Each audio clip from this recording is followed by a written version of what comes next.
Hi viewers, as you all know, the topic is United by Unique, which is the theme given by WHO. So we at Team Gericare, the geriatric oncology team, felt that we will have a semi-formal roundtable discussion as an awareness activity on older adults with cancer. I hope you will find it useful. Thank you.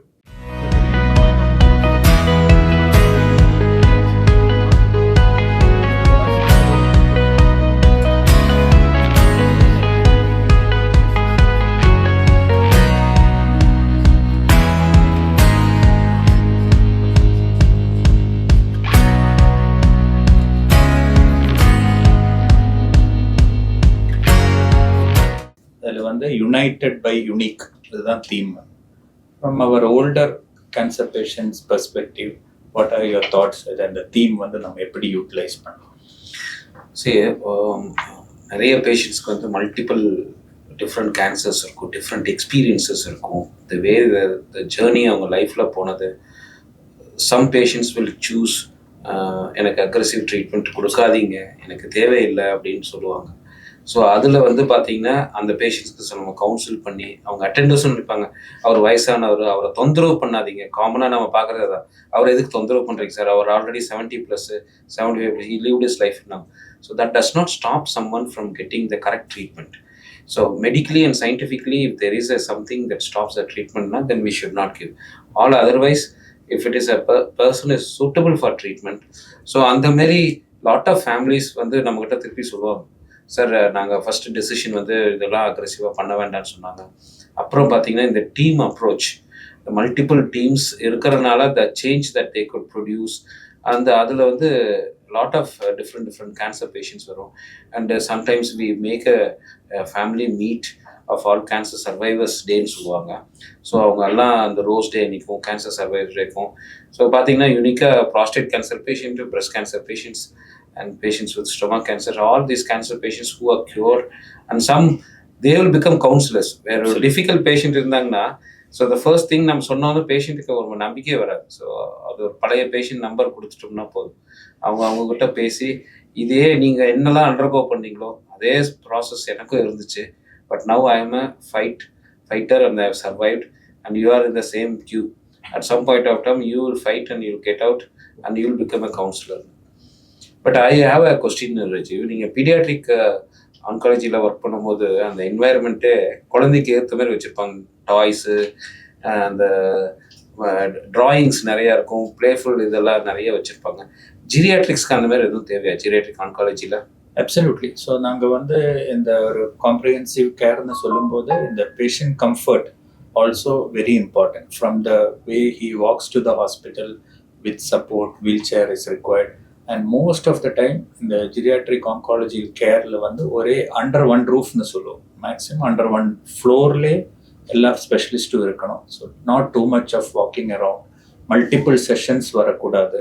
So these are the few things we should look at.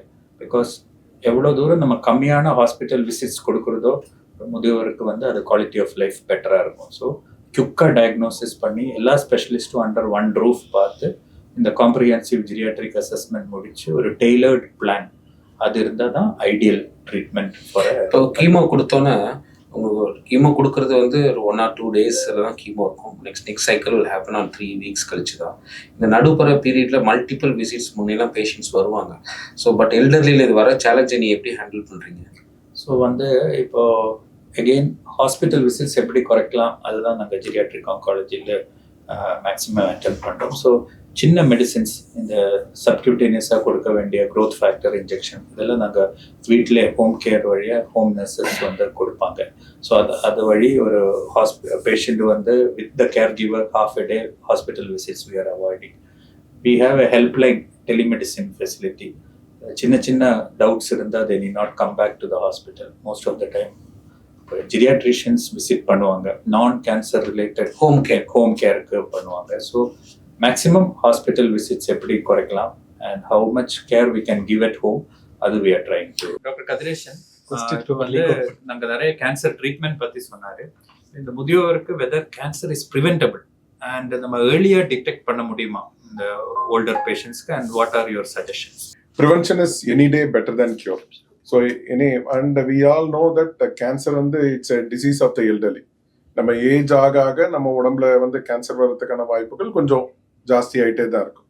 So இதுல வந்து சில common கேன்சர்ஸை நம்ம வந்து சில tests மூலம் நம்ம முன்கூட்டியே identify பண்ணி, அதாவது அது கிளினிக்கலா மேனிஃபெஸ்ட் ஆகிறதுக்கு முன்னாடி நம்ம ஐடென்டிஃபை பண்ணி அதை வந்து நம்ம ட்ரீட் பண்ணோம்னாக்கா அந்த கேன்சரோட பாதிப்பும் குறையும். ரெண்டாவது அதுல இருந்து கியூர் பண்ணக்கூடிய வாய்ப்புகள் ஜாஸ்தியாகும். இந்த ட்ரீட்மெண்ட் நம்ம கொடுக்கறதும் மினிமலா நம்ம கொடுத்து மேக்சிமம் கியூர் பண்ணுறதுக்கு வாய்ப்புகள் இருக்கும். சரி, இப்போ பிரஸ்ட் கேன்சர் எடுத்துக்கிட்டோம்னாக்கா மேமோகிராம் பண்ணி பிரஸ்ட் கேன்சரை ஏர்லியா டிடெக்ட் பண்றது, இது மூலமா நம்ம பிரஸ்ட் கேன்சரை ஆரம்பத்தில் கண்டுபிடிச்சு அதுக்கு ட்ரீட் பண்றது. ப்ராஸ்டேட் எடுத்துட்டோம், எல்டர்ஸ் மென்ல பார்த்தோம்னாக்கா prostate cancer one of the commonest cancers, அதையும் நம்ம ஏர்லியரா ஐடென்டிஃபை பண்றது. அண்ட் கோலன் கேன்சர், இது சில சிம்பிள் டெஸ்ட் இல்லை ரெக்டல் எக்ஸாமினேஷன்ஸ் பண்றது மூலம் நம்ம வந்து இதை ஏர்லியா ஐடென்டிஃபை பண்ணி அதை நம்ம சீக்கிரம் ஏர்லியரா நம்ம ட்ரீட் பண்றதுக்கான வாய்ப்புகள் இருக்கும். அண்ட் சிலர் இப்போ டொபாக்கோ ஸ்மோக்கிங் இல்லை டொபாக்கோ சூவர்ஸா இருந்தாங்கன்னாக்கா ஓரல் எக்ஸாமினேஷன் இல்லை எண்டோஸ்கோபிஸ் மூலமா நம்ம வாயிலையும் உணவு குழாயிலையும் வரக்கூடிய புற்றுநோயை ஏர்லியா கண்டுபிடிச்சு அதை நம்ம ஈஸியா அல்ல அதுக்கு ப்ரீ கேன்சர் ஸ்டேஜ்ல நம்ம ஐடென்டிஃபை பண்ணி அதை ட்ரீட் பண்ணக்கூடிய வாய்ப்புகள் இருக்கும். கேன்சர் இந்த யங்கும் எல்டர்லியும் சேமா? கண்டிப்பா இல்லைங்க. கேன்சர் இந்த யங்குக்கும் கேன்சர் இந்த எல்டர்லிக்கும் நிறைய வித்தியாசம் இருக்கு. ஏன்னா வந்து பாத்தீங்கன்னா younger பேஷண்ட்ஸ்ல இருக்கக்கூடிய cancer, commonest cancer is very different from the cancers which affect the older patients. ஒன்று. ரெண்டாவது, the biology of a younger patient is very different from the biology of an elderly. So நம்ம வந்து younger பேஷண்ட்ஸை treat பண்ற மாதிரியே நம்ம older பேஷண்ட்ஸையும் treat பண்ணோம்னா outcomes வந்து ஒரே மாதிரி இருக்கணுங்கிற அவசியமே இல்லை. ஏன்னா வந்து எல்டர் பேஷண்ட்ஸ் ஆர் மோர் ஃப்ரெஜைல். அவங்கள வந்து டெய்லர் பண்ணி தான் வந்து அவங்களோட ட்ரீட்மெண்ட்டை வந்து நம்ம பக்காவாக அசஸ் பண்ணி அவங்களுக்கு எது சூட்டபிளாக இருக்குங்கிறத பார்க்கணும். ஒன்று. ரெண்டாவது, treatment should not become a burden compared to non treatment. So அதை வந்து நம்ம டெய்லர் பண்ணி பண்ணணும். பீடியாட்ரிக் ஆன்காலஜி மாரி geriatric oncology it's a separate speciality. கண்டிப்பாக. கேன்சர் வந்துருச்சுன்னா நிறைய பேர் கேட்பாங்க, டாக்டர் எங்கள் வீட்டில் எல்லாரும் இருக்காங்க, நானும் அவங்க கூடவே இருக்கேன், பரவிருமா எனக்கு அப்படின்னு கேட்பாங்க. ஸோ இதில் வந்து நாங்கள் யூஸ்வலி சொல்கிற ஆன்சர் இஸ் 100% நாட் கண்டேஜியஸ். ஏன்னா நாங்கள் டெய்லி பேஷண்ட்ஸ் பார்த்துட்டு இருக்கோம். ஸோ கண்டேஜியஸாக இருந்தால் நம்ம தான் first we should have caught. ஒன்று. செகண்ட் வந்து சேம் க்ளோத்ஸ் யூஸ் பண்ணுறதுனாலையோ, சேம் லாண்ட்ரி யூஸ் பண்ணுறதுனாலையோ, சேம் காமன் யூட்டென்சில்ஸ் யூஸ் பண்ணுறதுனாலையோ, சேம் பெட் ஸ்பேஸ் ஷேர் பண்ணுறதுனாலையோ, க்ளோஸ் கான்டாக்ட்னாலையோ கேன்சர் பரவாது. அது it's 100% myth. Cancer is not contagious. Especially குழந்தைங்களை தூக்குறதுனால அவங்களுக்கு வந்துருமான்னு நிறைய பேர் கேட்பாங்க. அந்த மாதிரி டெஃபினட்டா கிடையாது. Okay, good Kathir. So Vinod, cancer ஜெனட்டிக்கா எல்டர்லியில் வருமா? ஜெனட்டிக்கலி டிரான்ஸ்மிட்டடா, ஹெரிடிட்டரி? அதாவது எங்ககிட்ட கேட்கறது வந்து ஒரு 70 year old வந்து ஒரு சிஏ ஸ்டொமக் வந்திருக்கும், அவருக்கு கேன்சர் வந்துருச்சு, இது வந்து ஹெரிடிட்டரியாக எங்கள் ஃபேமிலியில் இருக்கிறனால எங்களுக்கும் வந்துருமான்னு சொல்லிட்டு ஒரு 35 year old சன்னோ டாட்டரோ ரொம்ப ஆங்ஷியஸாக கேட்பாங்க. ஸோ முதியவர்களில் வர புற்றுநோயை பொறுத்த வரைக்கும் அது வந்து ஃபேமிலியெல்லாம் வரணுங்கிற அவசியம் கிடையாது. 100% இல்லை அப்படின்னு சொல்ல முடியாது. பட் வயதாகிறதே கேன்சர் உருவாகிறதுக்கான ஒரு வாய்ப்பு தான். ஸோ முதியவர்களுக்கு வர கேன்சர் வந்து ஃபேமிலியெல்லாம் வரணும்னு அவசியம் கிடையாது. உங்களுக்கு ஏதாவது ஏஜ் கட் ஆஃப்னு வச்சுருக்கீங்களா ஒரு பர்டிகுலர் கேன்சர்? இப்போ கோலன் கேன்சர் எடுத்துக்கிட்டிங்கன்னா அதில் ஃபெமிலியல் கேன்சர், பிரஸ்ட் கேன்சருக்கும் பார்த்தீங்கன்னா ஃபெமிலி, இது ரெண்டும் காமனாக பேசுவாங்க எல்லா இடத்துலையும், காமன் கேன்சர்ஸும். பட் பிரஸ்ட் கேன்சர்னு ஒரு ஏஜ் கட் ஆஃப் இருக்குது, இது கீழே இருந்தால் ஃபெமிலியில் இருக்க ஒரு வாய்ப்பு இருக்குது, இதுக்கு மேலே இருந்தால் இல்லைன்னு இது இருக்குது. இப்போ லேட்டஸ்ட் ரெக்கமெண்டேஷன்ஸ் படி பார்த்தீங்கன்னா பிரஸ்ட் கேன்சர்னு வந்துட்டாலே நம்ம வந்து ஃபெமிலியலாக இருக்கா இல்லையாங்கிறத ஊர்ஜிதப்படுத்திக்கிறது நன்மை. பட் யங் ஏஜ் 30sலேயும் 40sலேயும் வர பேஷண்ட்ஸில் அது ஃபெமிலியலாக வரதுக்கான வாய்ப்புகள் சற்றே அதிகம். இது வந்து அட்டெண்டருக்கு பண்ணுவீங்களா, பேஷண்ட்டுக்கு பண்ணுவீங்களா அந்த ஃபெமிலியலான்னு கண்டுபிடிக்கிறது? ஸோ ஃபஸ்ட்டு நம்ம பேஷண்ட்டுக்கு பண்ணுறோம். ஸோ பேஷண்ட் பாசிட்டிவ் அப்படின்னு வந்துருச்சுன்னா அதுக்கப்புறம் அவங்க ஃபேமிலி மெம்பர்ஸ்க்கு நெக்ஸ்ட் போய் பண்ணலாம். ஸோ பேஷண்ட் நெகட்டிவ்னா அவங்க ஃபேமிலிக்கு எதுவும் தேவை இருக்காது. Okay, good. இந்த அட்வான்ஸ்டு கேன்சர்னா அவ்வளோதான், இது ட்ரீட் பண்ண முடியாது, நீங்கள் வீட்டுக்கு போயிருங்க அப்படின்னு வந்து காமனாக முன்னெல்லாம் வில்லேஜ் டாக்டர்ஸ் லெவல்லையோ இல்லாட்டி ஈவன் மேஜர் சென்டர்ஸ்லேயே அதுதான் சொல்லிட்டு இருந்தாங்க. இப்போ அந்த மாதிரி தான் ட்ரீட் பண்ணுறாங்களா இல்லை? கண்டிப்பாக அப்படி கிடையாது. இப்போ கண்டிப்பாக அட்வான்ஸ் கேன்சருக்கும் நல்ல ட்ரீட்மெண்ட் இருக்குது. ஸோ வந்து முதியோர்களுக்கும் வந்து கண்டிப்பாக நம்ம வந்து இப்போல்லாம் வந்து வைத்தியம் பண்ணி அவங்களோட வாழ்க்கை தரத்தை நல்லா வச்சுக்க முடியும் கண்டிப்பாக. ஸோ ஸோ வந்து நீங்க அதுக்கான ட்ரீட்மெண்ட்னு சொல்றது சப்போர்ட்டிவ் கேர். இல்லை ட்ரீட்மெண்ட் சொல்கிறது வந்து கீமோதெரப்பி, இம்யூனோதெரப்பி, அதில் கூட அவங்களோட வாழ்க்கை தரம் நல்லா இருக்கும் அப்படின்னா அது அட்வான்ஸ் கேன்சராக இருந்தாலும் அவங்களுக்கு கண்டிப்பாக அதை வந்து நம்ம கொடுக்க கொடுக்க முடியும். முடியும். கண்டிப்பாக ஸோ அது நான் கியூரபிள் கேன்சர்ஸ் வந்துச்சுனாலும் அவங்கள வீட்டுக்கு போங்க அப்படின்னு சொல்றதுல ஏதோ அது கண்டிப்பாக தப்பு. Okay right okay. டயட் அந்த அவங்களோட லைஃப் ஸ்டைலுக்கும் கேன்சருக்கும் என்ன சம்மந்தமா? ஸோ யூஸ்வலி அவங்க life style modifications, for example அவங்க ஆல்கஹால் ஹேபிட்ஸ், ஸ்மோக்கிங், இதெல்லாமே அது it lead to higher chances of them getting the diagnosed. But இதெல்லாம் ஃபர்ஸ்டே அவங்களுக்கு தெரிஞ்ச தேர்ஸ் மோர் அவேர்னஸ்னா இதெல்லாம் we can prevent it from happening. இந்த ஜீரியாட்ரிக் ஆன்காலஜி ப்ரோக்ராம் வந்து ரொம்ப இடத்துல இல்லை. இது யூனிக்காக ஐ திங்க் 1 or 2 சென்டர்ஸ் இருக்குது. Fortunately we have centres. But சயின்டிஃபிக்காக is there any tool or mechanism that the outcome is different because a geriatrician is involvedங்கிறது ஏதாவது இருக்கா? வந்து நாங்கள் நிறைய டிஸ்கஸ் பண்ண மாதிரி ஒரே ஒரு கேன்சர் மட்டும் கிடையாது. நம்ம வந்து ஆஸ் எ ஓல்டர் இண்டிவிஜுவலுக்கு எல்லா பிரச்சனைத்துக்கும் நாங்கள் ஒரு சொல்யூஷன் கொடுக்கணும். ஸோ நிறைய பேருக்கு டயபெட்டிஸ் இருக்கலாம், ஹைப்பர் டென்ஷன் இருக்கலாம், ஹார்ட் ப்ராப்ளம் இருக்கலாம், கிட்னி ப்ராப்ளம் இருக்கலாம். ஸோ இது எல்லாமே நம்ம கேன்சர் ட்ரீட்மெண்ட்டுக்கும் கொஞ்சம் எஃபெக்ட் ஆகும். ஸோ நம்ம இது எல்லாமே சேர்த்து காம்ப்ரிஹென்சிவாக பார்க்குறது தான் காம்ப்ரிஹென்சிவ் ஜீரியாட்ரிக் அசஸ்மெண்ட் பேஸ்டு ட்ரீட்மெண்ட்னு சொல்கிறது. ஸ்டடீஸ் ஹவ் ஷோன் தட் நம்ம சில இந்த எல்லா அவுட்புட்ஸும் எடுத்து பார்த்தீங்கன்னா அவுட்கம்ஸ் ஆர் பெட்டர். இதில் மெயின்லி என்ன ஆகுன்னா, இப்படி 90 வயசானவர் வந்து கேன்சர் வந்துச்சு. ஸோ நமக்கு ஒரு மித் என்னன்னா எதுவும் பண்ண வேண்டாம், விட்டுடலாம், ஏன்னா அது கீமோதெரப்பி தாங்காது. இப்போ வந்து நிறைய அட்வான்சஸ், டார்கெட்டட் தெரப்பின்னு இருக்குது, இம்யூனோதெரப்பின்னு இருக்குது. ஸோ நாங்கள் ஃபுல்லாகவே இவாலுவேட் பண்ணி 90 வயசில் நாங்கள் பயாலஜிக்கல் ஏஜ்னு சொல்லுவோம். கிட்னி, ஹார்ட், லிவர் ஃபங்க்ஷன் எல்லாம் நல்லா இருந்துச்சுன்னா அந்த ஏஜுக்கு ஏற்ற மாதிரி யூனிக்கான ட்ரீட்மெண்ட். நாங்கள் இந்த டிஸ்கஷனே வந்து வேர்ல்டு கேன்சர் டேக்கு இந்த வருஷம் தீம் வந்து யுனைடெட் பை யூனிக். அப்படின்னா each of our older adult with cancer is unique. So அது கண்டுபிடிக்கிற வேலை தான் நம்ம டீமாக வருது. இது வந்து எந்த மெடிசின் அவருக்கு சூட் ஆகும், வயசானதுனால மட்டும் நம்ம அண்டர் ட்ரீட்மெண்ட்டும் பண்ணக்கூடாது, ஓவர் ட்ரீட்மெண்ட்டும் பண்ணக்கூடாது. ஆப்டிமல் ட்ரீட்மெண்ட் கொடுக்கறதுக்கு இந்த geriatric assessment based treatment has shown, studies have shown. So இப்போ நம்ம ஜீரியாட்ரிக் ஆன்காலஜி சென்டரில் வர்றவங்க எல்லாத்துக்குமே நீங்கள் காம்ப்ரிஹென்சிவ் ஜீரியாட்ரிக் அசஸ்மெண்ட் பண்ணி தான் இந்த ட்ரீட்மெண்ட் டெய்லர் பண்ணுறீங்களா? இங்கே வர ஜெரியாட்ரிக் ஆன்காலஜி பேஷண்ட்ஸ் எல்லாருமே ஜெரியாட்ரிஷியன்ஸை பார்ப்பாங்க. நாங்களும் டிசைட் பண்ணிவிட்டு எல்லா பேஷண்ட்ஸுக்கும் தேவையான அசஸ்மெண்ட்ஸ், ஜெரியாட்ரிக் அசஸ்மெண்ட் பண்ணிவிட்டு அதில் வந்து மாடிஃபையபிள் ஃபேக்டர்ஸ், நான் மாடிஃபையபிள் ஃபேக்டர்ஸ் காமனஸ்ட்டாக எடுத்திங்கன்னா ஃப்ரெயிலிட்டின்னு சொல்லுவோம். ரொம்ப மசில் மாஸ் கம்மியாக இருக்கும். சில ஃபிசியோதெரப்பி கொடுத்தாலோ, கொஞ்சம் எக்ஸசைஸ், நியூட்ரிஷனல் மாடிஃபிகேஷன் பண்ணாலோ அது நம்ம இம்ப்ரூவ் பண்ணிக்கலாம். டெண்டன்சி டு ஃபால், அந்த ரிஸ்க் அசஸ்மெண்ட் பார்த்து தான் நம்ம வைத்தியம் பண்ணணும். ஸோ சில மெடிசின்ஸ் நாங்கள் கொடுக்கும்போது ஃபால்ஸ் டெண்டன்சி இருக்கும். ஸோ நமக்கு ஆல்ரெடி ஜீரியாட்ரிஷியன்ஸ் வந்து வார்னிங் கொடுக்குறாங்க, இவருக்கு ஃபால் அசஸ்மெண்ட் ரிஸ்க் இருக்குன்னு சொன்னால் we will tailor the medicines accordingly. So these are small things நாங்கள் ட்ரீட்மெண்ட் இந்த ஒரு சிஸ்டத்தில் ப்ராக்டிஸ் பண்ணும்போது can make a difference for a sensitive patients who are older adults with cancer. பீடியாட்ரிக் பேஷண்ட்ஸ், குழந்தைகளை நாங்கள் செப்பரேட்டாக ஹாஸ்பிட்டல் வச்சுருக்கோம், எல்லாமே தனியாக கொடுக்குறாங்க, வேக்சினேஷன் தனியாக பண்ணுறாங்க. ஸோ அதே மாதிரி வெரி சென்சிட்டிவ் ஆன ஒரு பாப்புலேஷன் தான் above 60. So we should treat them differently and definitely outcome will be different. Doctor Vinod, கீமோதெரப்பினாலே எல்லாரும் பயப்படுறாங்க, சைடு எஃபெக்ட்ஸ் இருக்கும் அப்படின்னு, எஸ்பெஷலி வயசானவங்க. கீமோதெரப்பியோட பெனிஃபிட்டு வயசானவங்களுக்கும் கம்மி வயசானவங்களுக்கும் சேமாக தான் இருக்குமா? இந்த பயம்னால அவங்க கீமோ எடுக்காமல் போனாங்கன்னா அதோட என்ன இம்ப்ளிகேஷன்ஸ் இருக்கலாம்? நம்ம கீமோ கொடுக்கும்போது அவங்களுக்கு சைடு எஃபெக்ட்ஸ் வராமல் இருக்கிறதுக்கு டோஸை கம்மி பண்ணி கொடுக்கறது நியாயமா? எஸ் சார், இட்ஸ் ஒரு வேலிடான கொஸ்டின் சார் இது.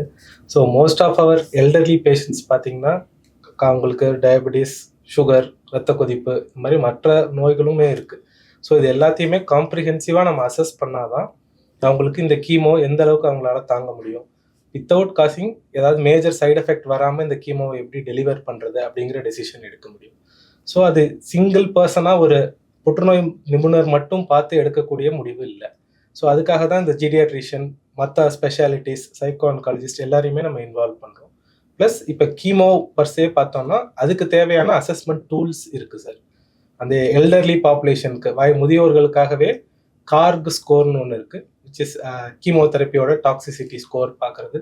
அதே மாதிரி அதர் டூல்ஸ்லாம் இருக்குது. ஸோ அந்த அசஸ்மெண்ட் ஃபஸ்ட்டு பண்ணிவிட்டு அவங்க என்ன ரிஸ்கில் இருக்காங்க, சிங்கிள் ஏஜென்ட் கீமோ கொடுத்தா எந்த அளவுக்கு ரிஸ்க் இருக்குது, இல்லை 2 ஏஜென்ட் கீமோ சேர்த்து கொடுக்கும் போது எவ்வளோ ரிஸ்க் இருக்குது அப்படின்னு நம்ம ஸ்ட்ராட்டிஃபை பண்ணுறோம். ஸோ லோ ரிஸ்கில் இருக்காங்களா, இன்டர்மீடியேட்டில் இருக்காங்களா, இல்லை ஹை ரிஸ்கில் இருக்காங்களா. இது வந்து சைடு எஃபெக்ட் ஆஃப் த கீமோதெரப்பிக்கான ரிஸ்க் அசஸ்மெண்ட். அதாவது அப்ஜெக்டிவா இன்ன பேஷண்ட்டுக்கு இன்ன ட்ரீட்மெண்ட் நம்ம கொடுத்தா அவங்களோட அவுட்கம் பெட்டரா இருக்குன்றத அசஸ் பண்ணி அதுக்கேற்ற மாதிரி நீங்க பண்றீங்க. எக்ஸாக்ட்லி. அதே மாதிரி ஃபுல் டோஸ் கொடுத்தா, ஸ்டாண்டர்ட் டோஸ் கொடுத்தா எவ்வளோ ரிஸ்க் இருக்கு of getting severe side effect, அவங்களுக்கு வந்து தாங்க முடியாத அளவுக்கு ஒரு சைடு எஃபெக்ட் வரதுக்கான வாய்ப்பு என்ன அப்படிங்கறத முன்கூட்டியே நம்ம வந்து கணிச்சிடுறோம். இது ரெடியூஸ் பண்ணி டோஸ் கொடுக்குறோம், அப்போ வந்து என்ன மாதிரி சைடு எஃபெக்ட் இருக்கும். ஸோ இது சைடு எஃபெக்ட் மேனேஜ்மெண்ட் பண்றதுக்கு நம்ம ஃபர்ஸ்டே வந்து வி ஆர் ஏபிள் டு அதை வந்து கண்டுபிடிக்க முடியுது. அது ஒரு பக்கம். அதே மாதிரி ட்ரீட்மெண்ட் அப்ரோச்னு பார்க்கும்போது அவங்க எல்டர்லி பாப்புலேஷன் எல்லாருக்குமே முக்காவாசி பேருக்கு இந்தியன் சினாரியோவில் அவங்களோட மசில் மாஸ் அளவுகள்லாம் கம்மியாக தான் இருக்குது. ஸோ நம்ம வெஸ்டர்னில் இருக்க ஸ்டடீஸை வச்சு அந்த ஈக்குவலன் டோஸை இவங்களுக்கு கொடுத்தோம் அப்படின்னா டாக்ஸிசிட்டிக்கான சான்சஸ் ஆர் வெரி ஹை. அது மாதிரி அவங்க kidney function, liver function, heart ஃபங்க்ஷன்ஸுமே அவங்களோட ஏஜ் காரணமாக கம்மியாக தான் இருக்கும். ஸோ இதெல்லாம் கன்சிடர் பண்ணும்போது starting at a lower dose start பண்ணிட்டு or a single agent first சைக்கிளில் ஸ்டார்ட் பண்ணிட்டு எவ்வளோ டாலரேட் பண்ணுறாங்க அப்படிங்கிறத we are assessing with help of blood investigation மற்றதெல்லாம் பண்ணி பார்த்துட்டு ஒரு மேஜர் சைடு எஃபெக்ட் இல்லை அப்படிங்கிற பட்சத்தில் ஃப்ரம் செகண்ட் சைக்கிள் ஆன்வர்ட்ஸ் ஸ்லோவாக ஃபுல் டோஸ்க்கு நாங்கள் புஷ் பண்ண பார்க்குறோம். டாக்டர் கதிரேஷன், நீங்கள் வந்து வெரி சீனியர் சர்ஜிக்கல் ஆன்காலஜிஸ்ட். இப்போ வினோத் சொல்லியாச்சு, கீமோதெரப்பி நாங்கள் டெய்லர் பண்ணுறோம், எப்படி கோமார்பிடிட்டிஸ் அதை அசஸ் பண்ணி. சர்ஜரிக்கு அப்படியே தான் இருக்கா? நம்ம ஒரு ஓல்டர் அடல்ட் 85 வயசான முதியவருக்கு வந்து சர்ஜரி பண்ணுற முன்னாடி நம்ம எதாவது ஸ்பெஷலாக எதாவது அசஸ் பண்ணி நமக்கு எதாவது இம்ப்ரூவ்மெண்ட் பண்ணுறதுக்கு வாய்ப்பு இருக்கா? சார் கேட்ட கேள்விக்கு ஒரு அடிஷ்னல் தான். இப்போ 30-40 வருஷத்துக்கு முன்னாடி பார்த்தீங்கன்னா லைஃப் எக்ஸ்பெக்டன்சிங்கிறது இந்தியாவில் வந்து ஒரு 50 60 வயசு தான் இருந்தது. இன்னைக்கு பார்த்தீங்கன்னா சர்வசாதாரணமாக எல்லாரும் 80 வயசு 90 வயசு வாழ்றாங்க. ஸோ ஒரு 80 வயசு முதியவர் வரும்போது ஒரு கேன்சரோட வராது, நல்ல ஃபிட் இண்டிவிஜுவலாக இருக்கவருக்கும் ஒரு ஃப்ரெயிலிட்டியோட இருக்கவருக்கும் நீங்கள் ஏதாவது சர்ஜரி ஏதாவது பண்ணும்போது வித்தியாசப்படுத்தி பண்ணுவீங்களா, இல்லை எல்லாருக்கும் ஒரே மாதிரி வைத்தியம் தான் பண்ணுவீங்களா? இல்லை, அகெயின் இதில் வந்து நம்ம எல்லாரும் பேசின மாதிரி தான். இந்த அசஸ்மெண்ட் ஆஃப் அந்த காம்ப்ரிஹென்சிவ் ஜீரியாட்ரிக் அசஸ்மெண்ட்டோ ஃப்ரெயிலிட்டி ஸ்கோர்ஸ், இந்த மாதிரி நிறைய scoring tools are available. So இது மூலமா அந்த பேஷண்ட்டோட ஃபிட்னஸ் லெவலும் அவங்களோட ஃப்ரெயிலிட்டியும் அசஸ் பண்ணிட்டு அதுக்கேற்ற தகுந்த மாதிரி நம்ம என்ன ட்ரீட்மெண்ட் கொடுக்கணும்.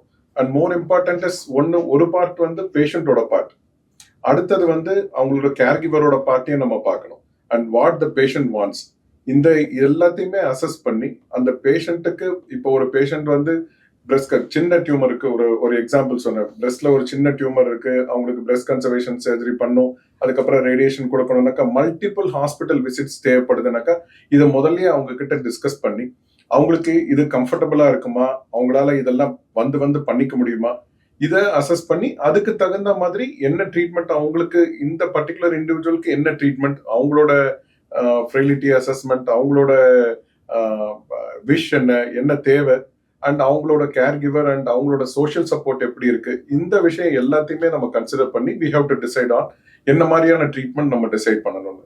நாட் நெசசரிலி ஸ்டாண்டர்டா இந்த கேன்சருக்கு இந்த இதுக்கு இவ்வளவுதான் இந்த ட்ரீட்மெண்ட் தான் பண்ணணும்ன்றது இல்லை. So we have to tailor the treatment according to the patient's need. Suppose ஒரு 80 வயசு முதியவர் ஃபிட்டா இருக்காரு, ஒரு 45-50 வயசுக்கு இருக்கக்கூடிய ஒரு போஷாக்கோட இருக்காரு, ஸோ அவருக்கு வந்து கேன்சர் வைத்தியம் ஃபுல் டெஃபினட்டா.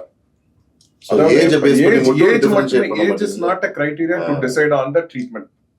So it's a wholesome. நம்ம ஒரு பேஷண்ட் வந்து as a whole பார்க்கணும்.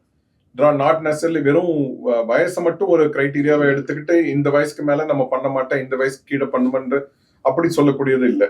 But keyhole surgeries is one of the important for young patients. But some of the older patients would like to have சின்ன key ஹோலில் பண்ணிக்கணும்னு ஆசைப்படுவாங்க. அதில் என்ன சேலஞ்ச் இருக்கோ whether it is suitable for this elderly population? ஜென்ரலாக பார்த்தீங்கன்னா keyhole surgery is suitable for both elderly patients and young patients. ஆனால் keyhole surgery பண்ணும்போது சில சேலஞ்சஸ் இருக்கலாம் எல்டர்லி பேஷண்ட்ஸில். எஸ்பெஷலி நம்ம கீஹோல் சர்ஜரி பண்ணும்போது, வயத்தில் கீஹோல் சர்ஜரி பண்ணும்போது நம்ம கொஞ்சம் கேஸ் ஃபில் பண்ண வேண்டியிருக்கும். வயசான patients sometimes patient position, table position எல்லாம் மாற்ற வேண்டியிருக்கும். அந்த கேஸ் நம்ம வயிற்றுக்குள்ளால் ஃபில் பண்ணும்போது சம்டைம்ஸ் ப்ரெஷர் அதிகமாகும் போது அவங்களோட ப்ரீத்திங் பேட்டர்ன் இதெல்லாம் கொஞ்சம் சேஞ்ச். ஏற்கனவே ஹார்ட் ப்ராப்ளம், லங் ப்ராப்ளம் அந்த மாதிரி ப்ராப்ளம் இருக்கிற பேஷண்ட்ஸில் இந்த மாதிரி சர்ஜரி பண்ணுறது சில சமயம் சேலஞ்சிங்காக இருக்கலாம். So that is one of the challenges of keyhole surgery in the elderly population. But at the same time keyhole surgery பண்ணினா நிறைய பெனிஃபிட்ஸும் இருக்கும். வலி கம்மியாக இருக்கும், அடுத்த நாளே எழுந்திரிச்சு நடக்க முடியும், ஹாஸ்பிட்டல் ஸ்டே கம்மியாகும், ரிக்கவரி ஃபாஸ்டராக இருக்கும். பட் ஆனால் அவங்களுக்கு பண்ண முடியாதுன்னு கிடையாது. பண்ண முடியாதுங்க, ஃபிட்டாக இருந்தால் பண்ண முடியும். குரு, இப்போ மேஜர் சர்ஜரி பண்ணுறீங்க, மெஜாரிட்டி இதுவும் recover by 5 to 7 days. Discharge பண்ணணும், ஏன்னா இந்த இன்சூரன்ஸ் லிமிட் இருக்கும். ஹாஸ்பிட்டல் கேர் அந்த அளவுக்கு தேவைப்படாது, 7 days போதும்னு இருக்கும். பட் ஆனால் அவங்க வீட்டில் வச்சு அந்த கேர் கொடுக்கணும். கேத்தீட்டரோட டிஸ்சார்ஜ் பண்ணுறீங்க பேஷண்ட்ஸ்க்கு, ரைஸ் டியூபோட டிஸ்சார்ஜ் பண்ணுவீங்க, வூண்டு இருக்கும், வாக்கிங் டிஃபிகல்ட்டிஸ் இருக்கிற பேஷண்ட்ஸ் இருக்கும். ஸோ இவங்களுக்குலாம் எப்படி நீங்கள் ஏதாவது ஆப்ஷன்ஸ் இருக்குமா வேறு ஏதாவது? டெஃபினட்டாக இந்த ப்ராப்ளம் அட்ரஸ் பண்ணுறதுக்கு வெஸ்ட்லலாம் பார்த்தீங்கன்னா அபவுட் 20-25 இயர்ஸ்க்கு முன்னாடியே வந்து இந்த கம்யூனிட்டி நர்சிங்னு இருக்கும். And they also use to have community care centres. அதாவது ஹாஸ்பிட்டலில் வந்து இது எல்லாருமே அங்கே உட்காந்துட்டு இருக்க முடியாது. ஸோ அதனால வந்து ஹாஸ்பிட்டலில் இருக்க வேண்டாம், பட் ஆனாலும் வீட்டுக்கு போய் இண்டிபெண்ட்டாக வந்து வைத்தியம் பண்ணக்கூடிய சுச்சுவேஷன் இல்லாதவங்க வந்து இந்த மாதிரி கம்யூனிட்டி பிளேசஸில் இருப்பாங்க, where community nursing will take care. So அதே மாதிரி இப்போ வந்து இந்தியாலையும் வந்து நிறைய ஃபெசிலிட்டிஸ் வர ஆரம்பிச்சிருச்சு. ஸோ என்ன பண்ணுவோம் அப்படின்னா இந்த மாதிரி ஃபெசிலிட்டிஸ்க்கு மாற்றிடுவோம். ஸோ ஸ்கில்டு நர்சிங் ஃபெசிலிட்டின்னு சொல்லுவோம். ஸோ இந்த மாதிரி இடத்துல வந்து பேஷண்ட்ஸ் வந்து இருப்பாங்க. அவங்க நீங்கள் சொல்கிற மாதிரி வந்து வூண்ட் கேரு, வூண்டில் ஏதாவது பிரச்சனை இருந்தால் அதை மேனேஜ் பண்ணுறது, கத்தீட்டரில் இருப்பாங்க, கத்தீட்டரை மேனேஜ் பண்ணுறது, ட்ரைனேஜ் டியூப்ஸ் இருக்கும் அதை மேனேஜ் பண்ணுறது, ஃபீடிங், நியூட்ரிஷன் கரெக்டாக போதா இல்லையாங்கிறது பார்க்குறது, வேறு ஏதாவது காம்ப்ளிகேஷன்ஸ் வந்ததுன்னா ஏர்லியராக பிக்கப் பண்ணுறது. சப்போஸ் வந்து நான் ஒரு மேஜர் சர்ஜரி பண்ணிட்டு பெரிய ஓப்பனிங் இருக்கும், அது வீட்டுக்கு போயிட்டு நான் ஒரு 1 week கழிச்சு ரிவ்யூக்கு வர சொல்கிறேன்னு வச்சுங்க, சம்டைம்ஸ் இன்ஃபெக்டடாக வருவாங்க. ஏன்னா வீட்டில் இருக்கவங்களுக்கு அது கணிக்க தெரியாது இது இந்த வூண்ட் இன்ஃபெக்ஷனுக்கு போதா இல்லையான்ட்டு. பட் இந்த மாதிரி ஒரு ஃபெசிலிட்டியில் இருந்தாங்கன்னா அங்கே இருக்கக்கூடிய நர்சஸோ அங்கே இருக்கக்கூடிய டாக்டர்ஸோ வந்து பிக்கப் பண்ணுவாங்க ஏர்லியராக. பிக்கப் பண்ணி நம்ம கூட கம்யூனிகேட் பண்ணும்போது will be able to give solutions. So டெஃபினட்டாக வந்து இந்த மாதிரி பேஷண்ட்ஸ் வந்து வீட்டுக்கு போய் வைத்தியம் பண்ண முடியலங்கிறனால ஹாஸ்பிட்டலில் இருந்து தான் வைத்தியம் பண்ணுங்கிற அவசியம் இல்லை. ஆல்டர்னேட்டிவ்ஸ் டெஃபினட்டாக இருக்குது. ஃபிசியோலாம் இருக்குமாங்க? இருக்குங்க. ஸோ எல்லாமே வந்து அதாவது it is not a hospital, but பேஷண்ட்டுக்கான சப்போர்ட்டுக்கான மற்ற எல்லா வசதிகளும் இருக்குது. இது வெஸ்ட்ல வந்து ஒரு 25 to 30 years முன்னாடியே வந்து ஸ்டார்ட் பண்ணிட்டாங்க. இப்போ இந்தியாவில் வந்து இட் இஸ் கேச்சிங் அப். எப்படி நம்ம பேஷண்ட்ஸை ஓல்டர் அடல்ட்ஸ் வித் கேன்சர் அவரை எப்படி இண்டிவிஜுவலைஸாக we can treat them better? Can you tell some points? So geriatrician எப்போ ஆங்காலஜிஸ்ட் கூட வேலை பார்க்குறாங்களோ, ஸோ ஒரு பேஷண்ட்டை வந்து ஜிரியாட்ரிஷியனான ஒரு ப்ராடர் பெர்ஸ்பெக்டிவோட பார்க்க முடியும். கேன்சர் மட்டும் இல்லாமல் அவங்களோட மற்ற கோமோபிடிட்டிஸ்லாம் என்ன இருக்குது அப்படின்னு. பேஷண்ட்டுக்கு வந்து சுகர் இருக்கலாம், பிபி இருக்கலாம், ஹார்ட் இஷ்யூ இருக்கலாம். ஸோ அதனால வந்து அவங்களோட கேன்சர் ட்ரீட்மெண்ட்டோட அவுட்கம் வந்து மாறி போகலாம். ஸோ அதனால அவங்க நிறைய சைட் எஃபெக்ட்ஸ் வந்து ஃபேஸ் பண்ணலாம். ஸோ இந்த மாதிரி இன்டெகிரேட்டட் கேராக இருந்துச்சுன்னா அதனால வரப்போகிற டிசீஸ் அவுட்கம் வந்து நம்மளால we can change it. நிறைய பேர் மல்டிபிள் மெடிகேஷன்ஸ் எடுப்பாங்க, ஒரு 14-15 medication. I think as a geriatrician you can make a difference. அது வந்து பாலிஃபார்மசி அப்படின்னு சொல்லுவோம். எப்போ வந்து பேஷண்ட் 5க்கு மேலே மெடிசன்ஸ் எடுக்கிறாங்களோ அது பாலிஃபார்மசி அப்படின்னு சொல்லுவாங்க. ஸோ நிறைய மெடிசன், நிறைய டிசீஸ் இருந்தால் நிறைய மெடிசன் எடுக்கிறதுக்கான தேவைப்படலாம். ஆனால் என்னன்னா எடுக்கிற மெடிசன் அப்ராப்ரியேட்டாக இருக்கணும்.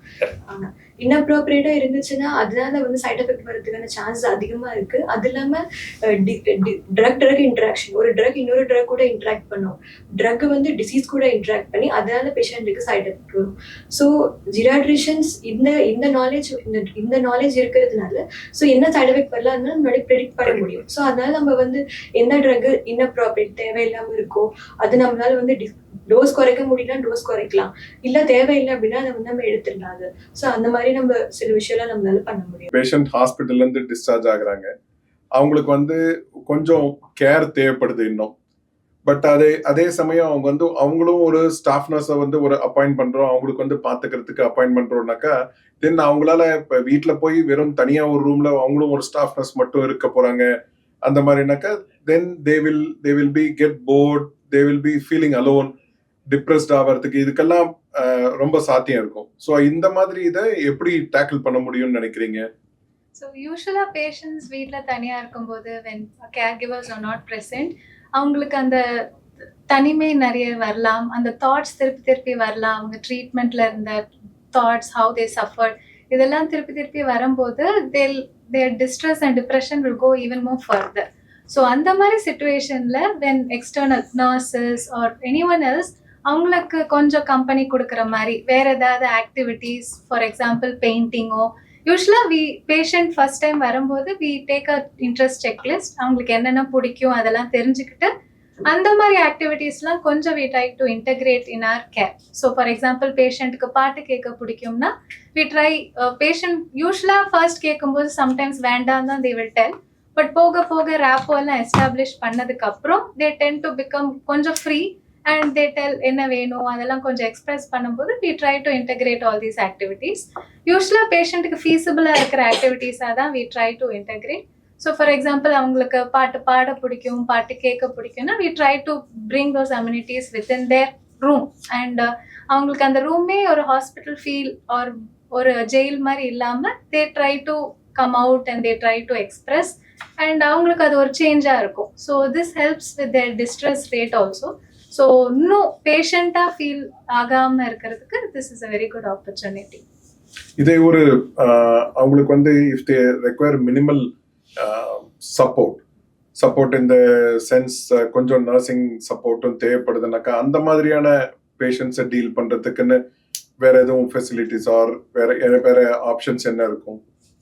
So for example, patients activities are தவிர்த்து if they want to do certain other things, so we also அவங்களோட cognitionum we assess. So patients usually அவங்களுக்கு when they go into this distresses அவங்களுக்கு அந்த மீனிங் வாழ்க்கையில இல்லை அது தெரியும் போது அவங்க இன்னுமே அந்த டிப்ரெஷன் அந்த மாதிரி மூடுக்கு போவாங்க.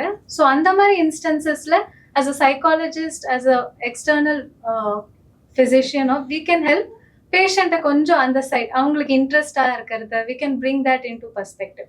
ஸோ ஃபார் எக்ஸாம்பிள் அவங்க காக்னிஷன்லாம் அசஸ் பண்ணும்போது we can screen for dementia and memory issues கொஞ்சம் early on so that we can integrate meaningful activities which will help in their cognition as well.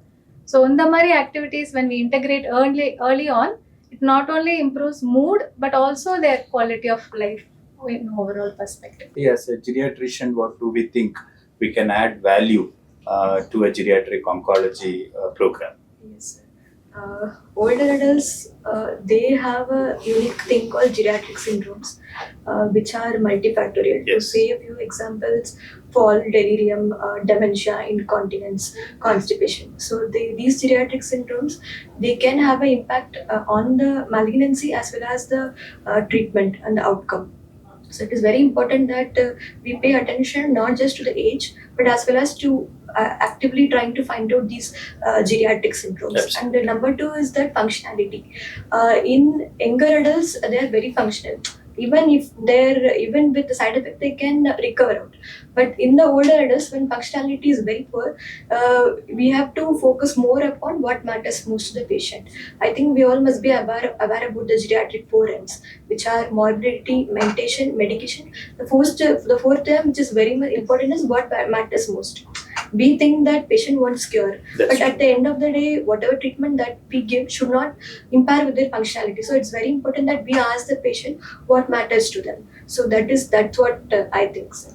Dr. Ram, as a surgical oncologist, what to follow from what she told, we usually tell gold standard of oncology care is to improve the survival or overall survival of our patients. But when we are treating older, frail patients, what are the endpoints would you think is ideal, and what are the differences compared to a younger population? Apart from improving the survival, what are the other factors which we need to look into? So, as oncologists, regardless of whether the patient is young or old, an oncologist's primary concern would be first to cure the patient. Absolutely. However, in an elderly patient, it is very important to take into account what the patient themselves want, because many of them, because on account of their age or existing comorbidities or their functional status, Yes. may not be keen on a curative intent of treatment. They might want something that might comfort them and palliate them rather than cure. Yes. So it is very important to take into consideration what the patient wants before deciding on the line of treatment. So that is where the discussion of goals of care with the patient and the family members right at the beginning of treatment makes a big difference, so that whatever treatment we give aligns with the values and wishes of the patient, rather than just forcing what you call a recommended guideline consistent treatment on the patient. Absolutely. I think you have brought a very important point of patient preference, which will lead to a very important endpoint on what we achieve in geriatric Rajay, oncology. when would you like to have a Bharati palliative care physician, whether in all patients or patients with the end of life care? So from a medical oncologist or a geriatric oncologist point of view, a palliative care physician and a psycho-oncologist is as important as an oncologist in the team. Because as Irrespective of the stage and absolutely. So as Ram was mentioning, it is so not only the survival that is important, but the quality of life also is important. So we need to look at symptom care. We need to look at how much distance he or she has to travel, whether we can reduce the hospital admissions, we can reduce the hospital visits, what is the caregiver support and what is the caregiver burden, and how much pain is affecting the quality of life, whether the nutrition is good enough. So we have some modifiable and not modifiable factors which can come into play, and we can very much look into it when we have a palliative care physician and a psycho-oncologist in our team. So I would like to ask Dr. Bharati to elaborate, and then Shweta can tell about the psychological aspect. As Sir told, so palliative care needs to be integrated early during the time of diagnosis for any patient with an advanced disease, advanced cancer, irrespective of their age. So this is done mainly earlier in the disease because we need a lot of discussions that need to happen apart from the 4 dimension of care which we provide for physical support, psychological support, social and as well as spiritual support. So all these needs to go along from the diagnosis till the patient gets some relief from the disease. And supposing the patient ends up with in the end of life stage, at that point till the patient passes, we have to give all these total support to the patient. And after the patient passes away, the family needs bereavement support. So that is the main reason why we have to integrate it early during when the patient gets diagnosed. And the second most important thing is, as Ram sir told, there is something called as goals of care discussion. So that is not going to happen in one day. So we have to prepare the family in a stepwise manner, so that we can just plan what according to what the patient wants. So that discussion has to happen with the patient. But culturally, our society is very protective on the patient, so they generally don't want the patient to know anything. And patient is always silenced. So we have to talk with the family in a stepwise manner and convince them that making the patient understand about the disease is going to help them in planning towards end whatever the patient wants. So that's the main reason we need to integrate palliative care early during the cancer. Shweta, you want to add something? And adding to ma'am, psycho-oncology's perspective focuses more on the holistic aspect, like ma'am said, on the 4 pillars. So we take into account distress of the patient from the day of diagnosis till the end. And distress is something which changes day to day, and it is very important to monitor it. We usually use the NCC and distress thermometer, which is a single questionnaire, and that helps both the patient and us to kind of build a rapport along the journey, so that they feel more open to discuss about their issues. And beyond that, we also use the problem checklist, which focuses particularly on certain areas of the patient's life, which may involve anything to do with their family, finance, or anything it can cover. And it's also important to analyze their quality of life from time to time, which we also use quantitative measures. And of course, we have to create a more approachable environment for the patient to openly discuss their issues. Very Unique cancer in the sense that it's a cancer which is most commonly affecting people who are 60 plus of age. And as one gets older, the incidence of cancer prostate gets even more frequent. 80, 90 plus, the incidence in certain studies have even been as high as 50 to 60%, and most of them are picked up in postmortem. So that is a very important factor that we'll have to have in mind, because many of these prostate cancers can be silent and asymptomatic. So just because we picked up a cancer one way or the other, either by means of a master health checkup or otherwise, in someone who's 80, 85 plus, we should not be very aggressive in treating that unless and until, the patient wants it tailor-made and he wants it treated aggressively.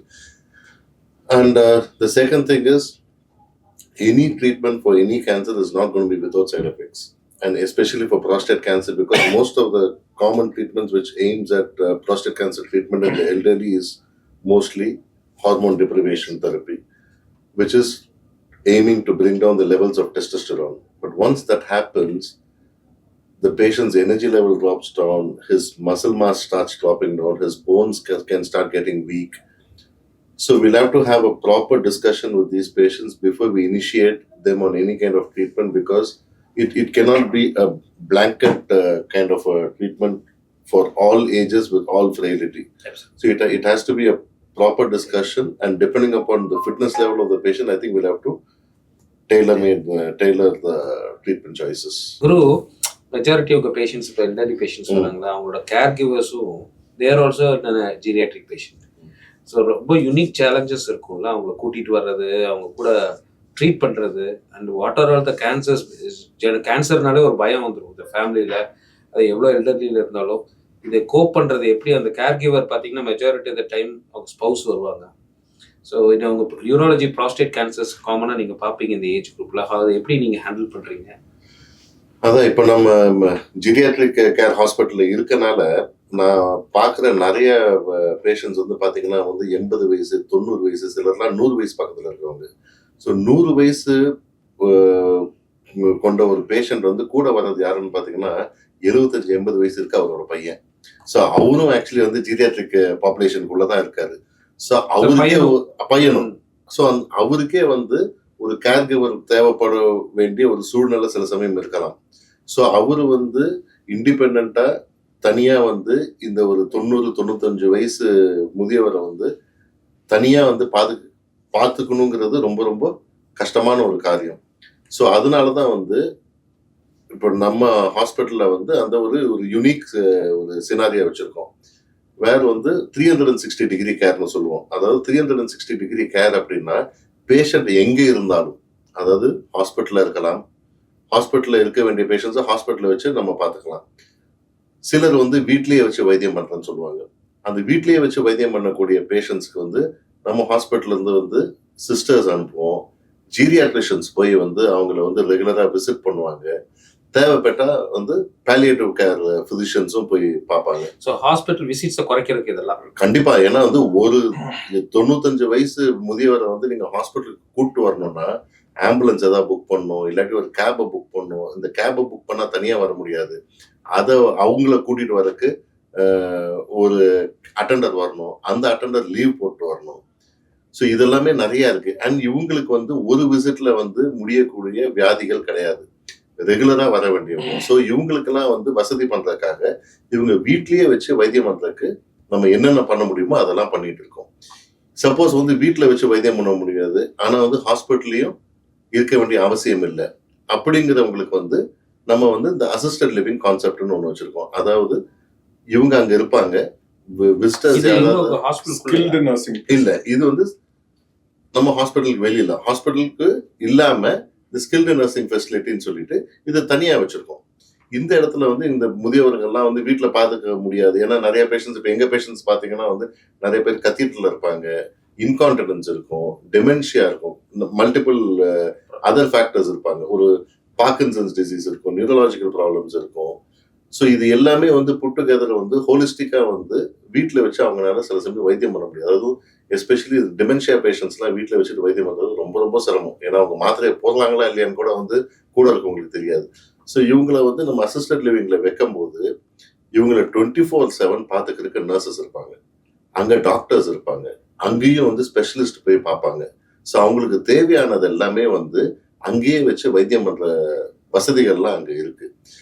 இங்க இருக்கவங்களுக்கு suppose ஏதாவது ரொம்ப உடம்பு முடியலன்னா டக்குன்னு வந்து ஹாஸ்பிட்டலுக்கு shift பண்ணக்கூடிய வசதி இருக்கு.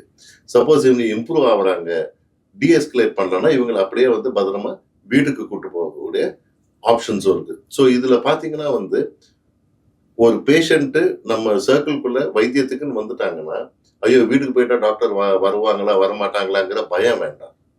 அதே மாதிரி வந்து ஐயோ ஹாஸ்பிட்டல்ல போய் நம்ம பெட்லயே இருந்துட்டு இருந்தோம்னா எவ்வளவு செலவாகுங்கிற பயமும் வேண்டாம். ஏன்னா வந்து எல்லா வகையான வைத்தியத்துக்கும் வெவ்வேறு ஆப்ஷன்ஸ் வச்சிருக்கோம். ஸோ காஸ்ட் எஃபெக்டிவாகவும் இருக்கும், ட்ரீட்மெண்ட்டும் எஃபெக்டிவா இருக்கும். ஸோ அதனால அவங்க வந்து பயப்படணுங்கிற அவசியம் வேண்டாம். So there are separate, நமக்கு ஓபிடிஸ்க்குன்னு தனியா செட்டப்ஸ் இருக்கு, we have hospitals செட்டப் தனியா இருக்கு, இந்த ஸ்கில்டு நர்சிங் ஃபெசிலிட்டிஸ்னு அது ஒரு குரூப் ஆஃப் பேஷண்ட்ஸ்க்குன்னு இருக்கு, அண்ட் ஹோம் கேர் இருக்கு. ஸோ இதுதான் நீங்க 360 டிகிரி கேர்னு சொல்ல வரீங்க. இதுல முக்கியமா என்னன்னா நிறைய இடத்துல ஹோம் கேர்னு சொல்லிட்டு நர்சஸ் மட்டும் போவாங்க. இப்ப நம்ம செட்டப்ல வந்து ஸ்பெஷலிஸ்ட் போவாங்க, ஜீரியாட்ரிஷியன்ஸ் போய் பார்ப்பாங்க இவங்களை. ஸோ ஜீரியாட்ரிஷியன் வந்து ஒரு வயசானவங்களை போய் பார்க்குற கண்ணோட்டத்துக்கும் ஒரு ஜெனரலிஸ்ட் போய் பார்க்கறதுக்கும் நிறைய வித்தியாசம் இருக்கு. ஏன்னா they will pick up small things. அதாவது ஒரு ஃபார் எக்ஸாம்பிள் வந்து இப்போ யூடிஐ, இப்போ யூராலஜிங்கிறதுனால ஒரு இன்ஃபெக்ஷன் வந்துன்னு வச்சுக்கோங்க, எல்லாருமே வந்து இன்ஃபெக்ஷன் வந்ததுன்னா ஜுரம் இருக்கணும் அப்படின்னு எதிர்பார்ப்பாங்க. இப்போ ஜீரியாட்ரிக் பாப்புலேஷன்ல கிடையாது. அவங்க அப்படியே வந்து ஒரு டயர்ட்னஸ், ஒரு அமைதியா போயிட்டு எதுவுமே சாப்பிடாம இருப்பாங்க. நம்ம வயசானவங்க சாப்பிடாதது வயசானதுனால இருப்பாங்க, பார்த்தா ஒரு இன்ஃபெக்ஷனால இருக்கும். இதெல்லாம் வந்து இந்த சின்ன சின்ன சைன்ஸை வந்து பிக்கப் பண்றதுக்கு ஸ்பெஷலிஸ்ட் இருப்பாங்க. இவங்க போயிட்டு அழகா வீட்டில் போயிட்டு இதெல்லாம் பிக்கப் பண்ணி வீட்லயே வச்சு எஃபெக்டிவா வைத்தியம் பண்ணிடுவாங்க.